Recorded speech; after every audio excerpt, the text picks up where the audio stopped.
And what he told me was, don't hurry through the hard parts. I think people have a tendency to try and hurry through. And his point was, that's where the best lessons live. If I could go back in my lifetime and say, what's a big mistake?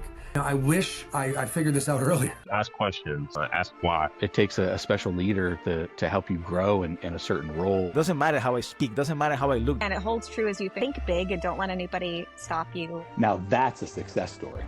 Thank you for joining our episode today of Success Stories. Today joining us, we have Colin Rhodes, the CEO of SOMOS Solar. Thanks for being on today, Colin. Absolutely. Thanks for having me.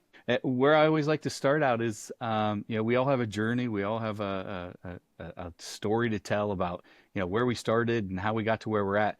Kind of take me, in your journey of your career path of kind of where you started at, where you thought you were going to go, because usually it doesn't line up with where you're at now, and kind of how you got here. So, way back when I was young, in probably in high school still, I was working.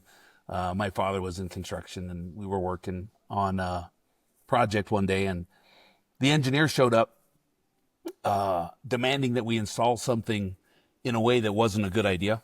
And we tried to show it to him, and he came back and kind of threw his weight around and made a big deal about he was the engineer and it was his design and he stamped it and we were building it the way he said. So we did, and it fell down. And I said to my dad, I'd be a better engineer than that. And he said, why don't you? And I didn't have a good answer. So I went to engineering school, started my work career working in the energy industry, was a assistant boiler plant operator through a lot of college, and then went to work at a nuclear power plant. Was an engineering tech at Diablo Canyon Nuclear Power Plant. And then my career, went on. I worked in the oil industry for a while, worked in some heavy manufacturing for a while, and then came back into the energy industry and was actually recruited into solar about 20 years ago, and have been in renewable energy ever since then. In my career in renewables, I have been on the manufacturer side. I've been on the EPC side. I've been on the developer side, and have kind of touched, I won't say every aspect of renewable energy projects, but a lot of them. And now working with SOMOS Solar, we're about 5 or 6 years ago started off as a residential solar company as an offshoot from our parent company, which is Santa Fe Roofing and Stucco, a roofing company. Okay. And there were a lot of referrals and just kind of natural business. About 3 years ago, we made the departure to leave residential and go into large-scale solar.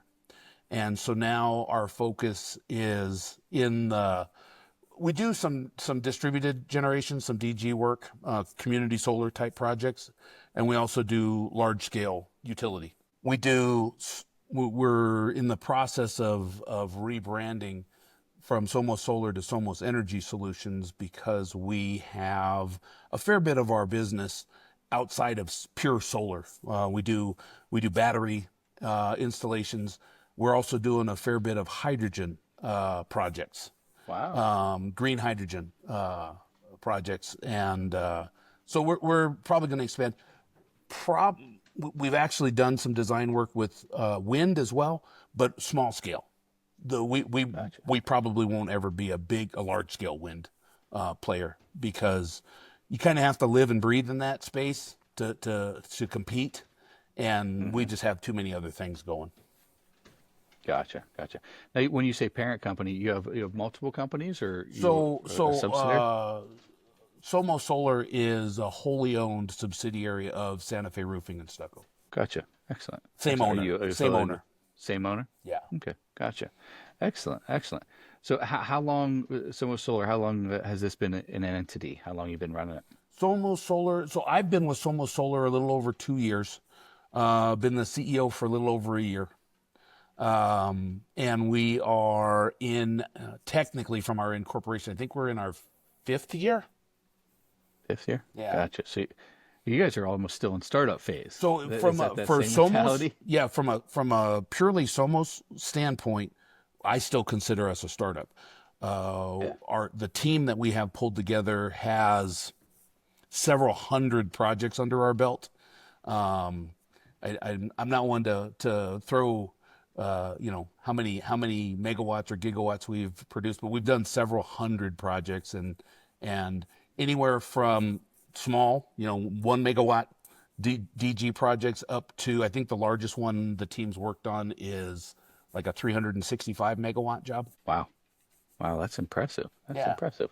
So, so what was your major obstacle when you came, you came to the new company? Did you transition from the parent company, or is this No. you completely No, blind coming in? so I came in.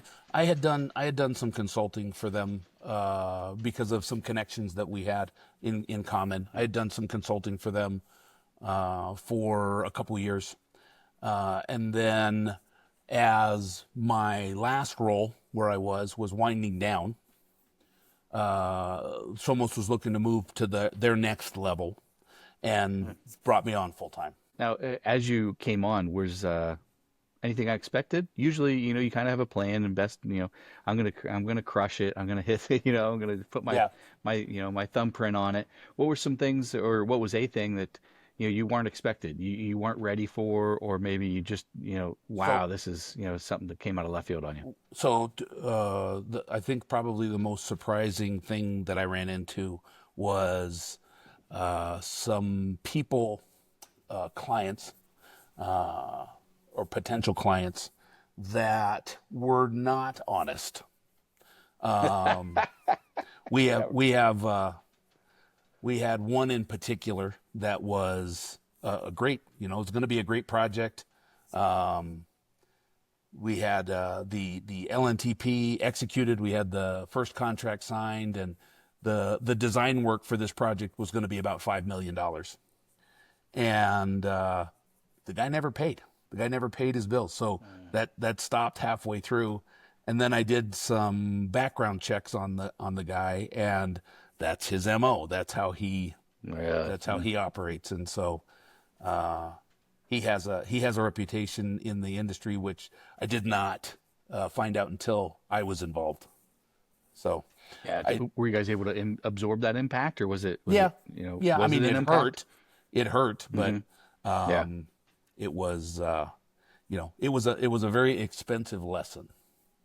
Yeah, yeah. How did and what were some the rallying cry around, like, the team of, hey, we can move on past this. How did you generate, get the team concept back? So we had limited our exposure. We didn't take a huge financial hit.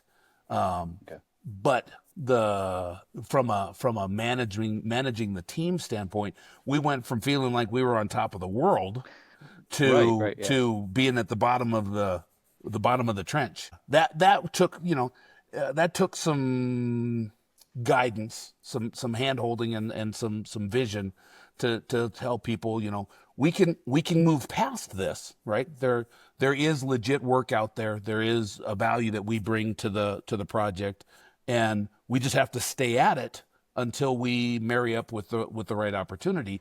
Obviously, now I ask a lot more questions. I do more background research, and don't get into those situations as quickly. Yeah, yeah. Well, lesson learned. Yeah. We've all been stung. We've all been stung. It happens that if anybody says they haven't, they're normally lying, right? They're lying, or they're not but, doing yeah. anything. Yeah, right. Yeah, yeah, yeah. So kind of as you transitioned into the CEO role, what's your day-to-day look like now? So, being that we're in a startup, there's still quite a bit of everybody pitches in and Yeah. lends their skills where they have them. And so my typical day, yesterday morning, I was doing a solar design, because I have that background, and I have Right. the ability to do it. So I might be speccing out inverters one day. And then the next day I'm negotiating, and actually today I'm negotiating a $200 million contract. And so in startup mode, I think you have to, that startups are interesting, right? Not everybody's cut out for startups, and tolerance for ambiguity is a high requirement for being in a startup, right? You might Betcha. you might be, I mean, my VP of operations is doing a roof inspection today himself because he can. I mean, Right, he has yeah. the skill set, and that's what we need done today. And so, Betcha. yesterday he was negotiating another contract, $1 million contract, and today he's inspecting a roof. Yeah. And so Yeah, that's it's great leadership. You fill in where you're needed, right? Yeah. You don't just talk it. You got to walk the walk Right. as well and show up where you're able to help out. I used to work for a very large company, and I won't mention who they were, but we used to call it the X company salute, which was this, right? Meant it's not my job, right? It's that guy or that guy, but it's not me, right? So we don't do that. We don't do that. Everybody's responsible for everything. Now, I'm more responsible for certain things than other things, but if the trash needs to be taken out, I'm taking the trash out. Yep. Not above it. Yeah, No. whatever, all hands rowing in the same direction. Yeah. Exactly. Great. Good for Exactly. you. Good So for you add value where you can. So tell me about Somos in particular. Your renewable energy. You're kind of going into some other segments there, but what over the last year or two, where's been your sweet spot? How do you deliver the most value for your customers or clients, and help out the most? We have quite a bit of experience with BESS integrated with solar, so combination, hybrid plants that are both. Okay. Now we've done some standalone batteries, but the battery integrated with the PV seems to be the most common. And then we're really leading, at least in New Mexico, we're really kind of leading the industry towards green hydrogen operations. We're involved with. And what's that mean? So Green for hydrogen, some of the people that might be right, listening. Yeah. Sure. And actually, when you get into it and start studying it, it's kind of fascinating. There's like 8 different colors of hydrogen.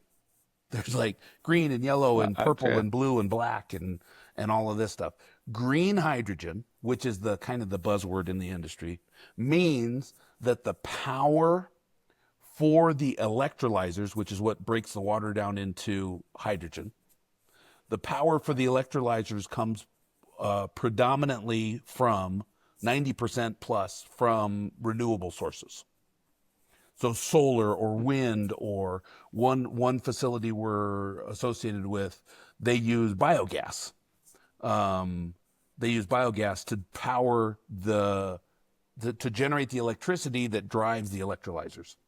So it's how the electricity is created that is used to create the hydrogen. And then So it's never a standalone.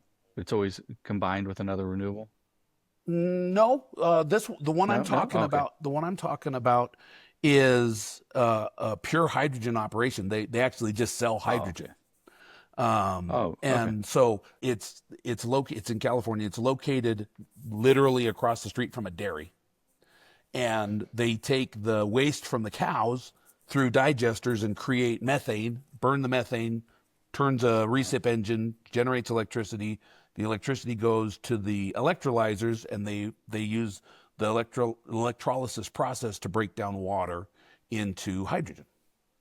And then they sell hydrogen. Wow. They just have hydrogen customers. Gotcha. And that's one model. Another model on another project that we're working on, we do the same thing, use renewable energy, power electrolyzers, create hydrogen, and then we use hydrogen as the energy storage medium, which is then converted back to electricity when the sun's not shining. And so it allows this one entity to stay energy independent 24 hours a day instead of just when the sun is shining. And that the conversion of the hydrogen back into electricity can be done either through reciprocating engines, kind of a traditional model, fuel cells, or linear generators. And it all depends on the specific circumstance, which one of those is the best solution. Gotcha. So you're, in essence, and you help guide that solutions Yeah, right. provider. We take the constraints of the one project we're working on is it's a federal grant. It's a USDA federal grant, and it has some constraints in how the process has to work. And so we take that into account. We take into and that project also has 4 distributed locations where the process has to happen. And so we look at that. We look at things like altitude, right? Altitude can play in on, especially where we are, right? We're up in the Rocky Mountains. And so the site for one of those 4 sites is over 7,500 feet elevation. And so when you get that high, you have to take into account, your partial pressures are much lower, and a lot of times your humidity is much lower, and the ability of, for example, transformers to dissipate heat changes when the air is less dense, and all of those things have to get factored into it. Yeah, so you have a lot of discovery, and you have all these constraints of, what things can we or do we need to work around or within, and then what can we change, what can we adapt, and how can we? Wow. Yeah, it's That's a puzzle. Amazing. It's a puzzle, right? There's probably not one best answer, but there's probably a small handful of best answers, and one of them, and then in the end, it comes down to, okay, all of these, these 3 solutions will work, but this one's going to make XYZ stakeholder mad, and this one's going to take too long, and one of them falls out. Hopefully one of them falls out. Yep. Understood. And you navigate that those pitches and proposals and those conversations along with them. Right. And so we're the role that SOMOS takes is we take the lead on solar, we take the lead on battery. And then we have partners that we bring in for electrolysis. We have partners that we bring in for gensets. We have partners that we bring in for the stacks. And then we act as the integrator of all those other technologies that go with it. Gotcha. Hydrogen storage, that's its own thing, and has to be treated very specifically. So to put it into like construction sense, you're almost like the GC of the project. Exactly right. Gotcha. Exactly right. Gotcha. Okay, I'm catching up. I'm yeah, sorry. No, that's okay. That's okay. So I wonder how many people do you talk to that actually are able to keep up with your conversation when they say, "Well, so what do you do?" Right. You're like, right. Well, where do I? Right. Yeah. So we do. It is a little. Not quite as straightforward as it might seem on the surface, because we're the subject matter experts when it comes to solar and batteries, and then we're the GC when it comes to hydrogen electrolyzers and microgrids and the linear generators, for example. We know enough to integrate them, but we're not the subject matter experts on linear generators. Right. You lean on those people. Yeah, we have partners. We have partners. Yeah. How do you vetting out those partners? Is that just experience? Yeah, it really comes down, and that's where having been in the industry for 20 years helps quite a bit. Generally speaking, and this is probably like 90% true, but generally speaking, I either know somebody at the company or I know somebody who knows. So I'm like one phone call away from getting in touch with the person that I need to talk to. Right. So your network is extremely valuable to you. It's at least half of my value. It's at least half of my value. For sure. And there's, if somebody, in your field, or I don't even know if there's a career path directly through your field, linear, feels like it's weaved in and out, but how it seems like it's nearly impossible to try and manufacture or escalate the timeline to gain that knowledge and that experience. It's just something, basically it's time. It's going to be time and experience, like executing projects and the people that you meet along the way gives you that value, that network value. But it's not like some of my connections and some of my network has come from going to trade shows. I won't say it hasn't, but that's like 5-10% of it. The rest of it's actually people you've worked with. Yep. And that's just a matter of time. You just have to do it. Yeah. Yep. Yep. Put it in, right? Yep. And put yourself out there. So throughout your career, how, if we frame your career as a success path journey and your success story, what are some key figures, mentors, or maybe, growing up mindset that was instilled in you? What do you think are some key factors that drove you or led you or got you here? So I think people have asked kind of similar questions to me before, and the answer, like if you're going to say, okay, what is the biggest contributor to your success that you've realized in your career? The PC way of saying it is tenacity. My wife would call it being stubborn. Yeah, right. However you want to frame it. Just too bullheaded to quit. Because you're gonna hit obstacles. You're gonna hit failure. You're gonna hit failure when it's not fair. You're gonna get disappointed. And okay, you can learn from those things, or you can get defeated by them.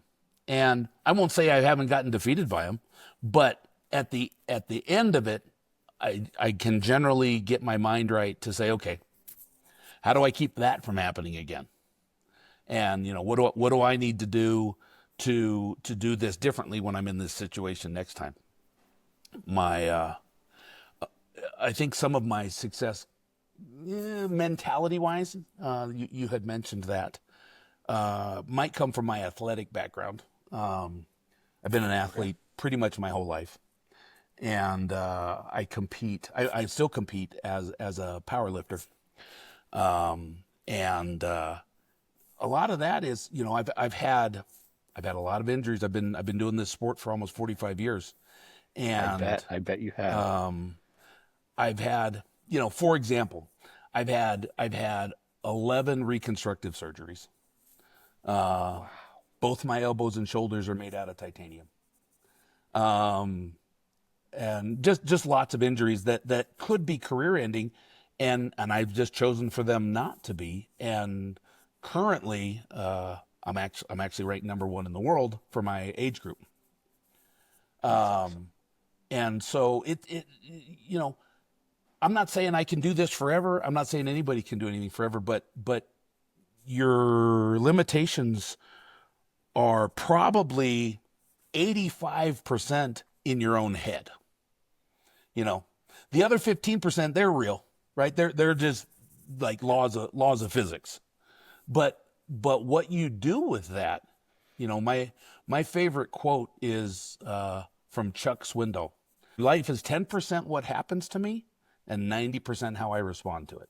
And I think that's very, very true.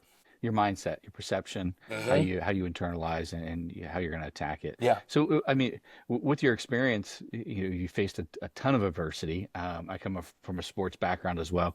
I think the best, early in my career in leadership, I thought sports, people that came through the ranks in sports and were involved in team sports, I always gravitated to. I always thought they were the best employees. I thought they made the best leaders. Since then, I've kind of expanded that to any type of team atmosphere, meaning people that were in a band, right? Because you're accountable to other people. You have to show up. People that, are in theater or drama, you're accountable. You have to show up. So any group activity that's a competition, I always feel like they have an upper hand. So that's the word. That's the word I was going to bring out was competition. The people that aren't afraid of competition, that know how to compete, and they know how to compete in a team, have a huge advantage in probably every aspect of life, but certainly in their professional careers. I joke around about, if I were king for a day, the first thing I would do is outlaw participation trophies. Yes. I want, and I tell people, one of my advantages is I grew up in sports. I was always in danger of getting cut from the team because I grew up in an era when they had cuts. And I said, I actually think it's a really good thing for people to feel like they could get cut. And, I remember I wasn't a particularly good baseball player, but I was on a baseball team and I was in danger of getting cut. And my mother, bless her heart, she said, well, you should not suck as much. And I was like, she's kind of right. Yeah. Sometimes you don't need a lot of words. No, Right? no, she I was love right. it.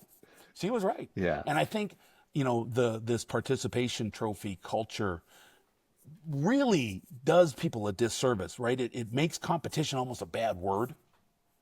And I just feel like, great, what are these kids going to do when they get out in the real world and there is no, I don't get a participation paycheck, right? If I'm not producing, I'm right. fired. Yeah. And Yeah. I like people that have grown up with competition.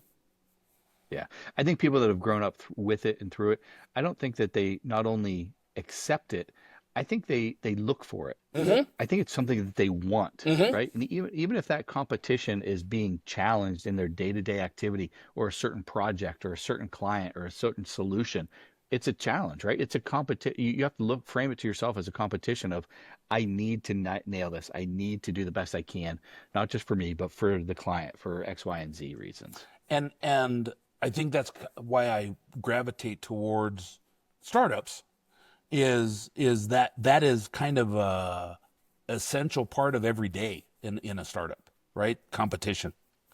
And we can take kind of the high road version of competition, and that is I've got to be better today than I was yesterday. And that's a very valid form of competition that I endorse. But if I'm completely honest, I like beating people. I do like doing better than someone else. And I don't like beating people because they had a bad day, right? I like beating someone who had a good day and I just happened to eke out, one more pound than they did. Yeah, hell yeah. Yep. You never want to go against somebody that's injured, right? You want to go against them at their and at their peak. I don't want my competition to do badly or get hurt. I think that a perfect example is, so I mentioned I was number one in the world. I'm number one in the world by 1.3 pounds out of about 1,850 pounds. Right? So it's like this much. Yeah. But my name's ahead of his. So I kind of like that environment. So speaking of solar and the renewable energy and SOMOS and your guys' rebrand, what do you see on the horizon? What's next? Not just for your company, but maybe for your industry or some trends that are coming. What do you see coming down the line? So I do think one of the areas that I think is intriguing and has a lot of potential for growth in the industry is green hydrogen or hydrogen as an energy storage medium. That's there's energy storage is a critical function for a stable grid, and batteries are kind of the answer that comes to everybody's head, but that's not the only way to do it. There's other ways to do it that are scalable, and hydrogen as an energy storage medium is pretty intriguing. And it can be done at low compression. It can be done at high compression. At high compression, you get into liquefied hydrogen, and that's more suitable for long distance transport. But even at low compression, your hydrogen storage on a shorter term cycle is pretty well proven. And I think that the applications of how to use that to convert back to electricity when certain resources aren't available, like the sun, is both very intriguing and very promising going forward. It's excellent. Now, what kind of timeline do you see? Is this what you see coming down the line and maybe adoption of it or being able to utilize it? Are we talking 1 to 3 years? Are we talking 6 months? Are we talking 20 years? What kind of timeline? So we're working on a project right now that will start construction either Q4 or Q1. That's heavily green hydrogen based. So it's here. You guys are It's here you're now. active on it. It's here now. Yeah. This is going to be the biggest and the first of its kind at this scale.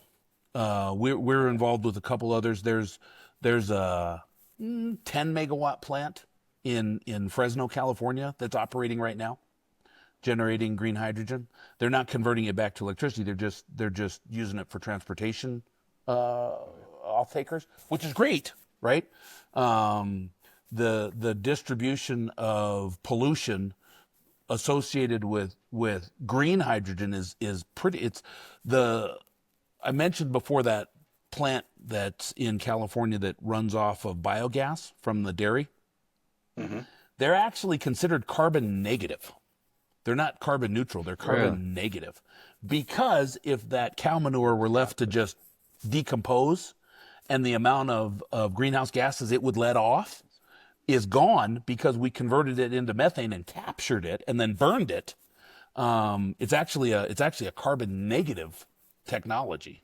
Pulls carbon out of the atmosphere. Wow. And I think there's a lot of innovations like that where now, having been in the power generation industry most of my career, handling hydrogen is not easy, right? And I don't mean from the flammability standpoint, though that's a real thing, but it's also the smallest molecule there is, right? And so it's very leak prone. It will leak through everything, and so there's a lot of maintenance that has to be associated or performed around hydrogen systems. But we're getting better and better in that every day. You live in such a different world than I'm used to. It's amazing to hear. I'm intrigued by it all, but it's always fascinating to me of things that are going on in the background, like in my background, that I consider the background, that are impacting our world every single day. Sure. That you're on the forefront of, right? Yeah. It's just you just if you're not exposed to it, you just don't know. Right? Everything that's going on. Well, until it becomes mainstream, and then everybody knows about it. Transportation fuel, hydrogen transportation fuel. It's a real thing, and it happens now. It's not as advanced as it needs to be. One of the issues with using hydrogen as a fuel is it's got a lower energy content than say fossil fuels. So there's blending technologies, and then there's just getting more efficient energy conversion fuel cells and engines. And I think that's a challenge that we're facing right now that will be solved to where hydrogen fueled vehicles will likely be much more prevalent in the future once some of those solutions are in place. I forget, was it BMW or another company just bailed on all their electric vehicles and went 100%, their entire roadmap forward went to hydrogen mode. One of the things I really like about Europe. hydrogen fueled vehicles is that refueling them takes about a minute. Quick, right? Yeah, it just takes about a minute, and you refuel, you're ready to go.